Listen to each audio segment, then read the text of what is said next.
Hello! Hi అందరికీ. Welcome to my channel. It's me Rajeshwari. నేను మీ రాజేశ్వరిని. ఇంట్లో 3 రౌండ్ బన్స్ ఉన్నాయని నేనైతే వీటితో అయితే స్వీట్ రెసిపీ చేస్తున్నాను. ఇక్కడ బ్రెడ్ కస్టర్డ్ అయితే చేస్తున్నాను. చాలా బావుంటది. ఒకసారి ట్రై చేయండి. ఈ విధంగా రౌండ్‌గా ఉన్న బన్స్‌ని అయితే తీసుకొని మిడిల్‌లో హాఫ్‌గా అయితే కట్ చేసుకోవాలి.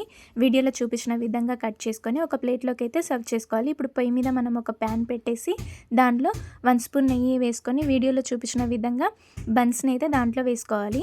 అవి అటు ఇటు బాగా రోస్ట్‌గా టర్న్ చేస్తూ బాగా రోస్ట్‌గా చేసుకోవాలి. ఈ విధంగా రోస్ట్ అయిన తర్వాత వాటినైతే మనము ఒక ప్లేట్‌లోకి తీసి సర్వ్ చేసుకోవాలి. ఈ విధంగా పక్కన పెట్టుకున్న తర్వాత అదే ప్యాన్‌లో మనము పాలు పోసుకొని ఇప్పుడు దీనిలోకి పంచదార కానీ నేనిక్కడ పటిక బెల్లం యూజ్ చేస్తున్నాను. ఈ విధంగా 2 స్పూన్ల పటిక బెల్లం వేసుకొని బాగా స్పూన్‌తో కలుపుకొని ఆ పాలు మనకి మరిగే వరకి నేనైతే ఇక్కడ ఒక బౌల్‌లో హాఫ్ స్పూన్ అయితే ఇక్కడ బాదం పౌడర్ ఏస్తున్నాను. కస్టర్డ్ పౌడర్ ఉంటది కదా! సో, అది వేసుకొని పాలు పోసుకొని ఈ విధంగా కలుపుకోవాలి ఉండలు లేకుండా. ఈ విధంగా కలిపిన తర్వాత పాలు బాగా మరిగేటప్పుడు మనం కస్టర్డ్ పౌడర్ కలిపి పెట్టుకున్నాం కదా! ఆ పాలు కూడా దాంట్లో పోసేసి బాగా తిక్కుగా అయ్యే వరకి కలుపుకున్న తర్వాత మనం ఇక్కడ బన్స్ రోస్ట్‌గా చేసి పెట్టుకున్నాం కదా! ఆ బౌల్‌లోకి అయితే ఈ పాలు పోసుకోవాలి.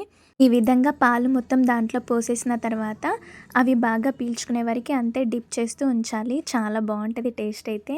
ఈ విధంగా జ్యూసీగా బ్రెడ్ కస్టర్డ్ రెసిపీ అయితే చేశాను ఈ బన్స్‌తో. చాలా టేస్టీగా ఉంది. వేడి తగ్గిన తర్వాత మనం ఫ్రిడ్జ్‌లో పెట్టుకుంటే టేస్ట్ ఇంకా బావుంటది. ఈ విధంగా అయితే నేను 3 బన్స్‌తో అయితే ఇలా చేశాను. మీకు ఈ వీడియో నచ్చితే లైక్, షేర్, సబ్స్క్రైబ్ చేసుకోండి. Thank you for watching.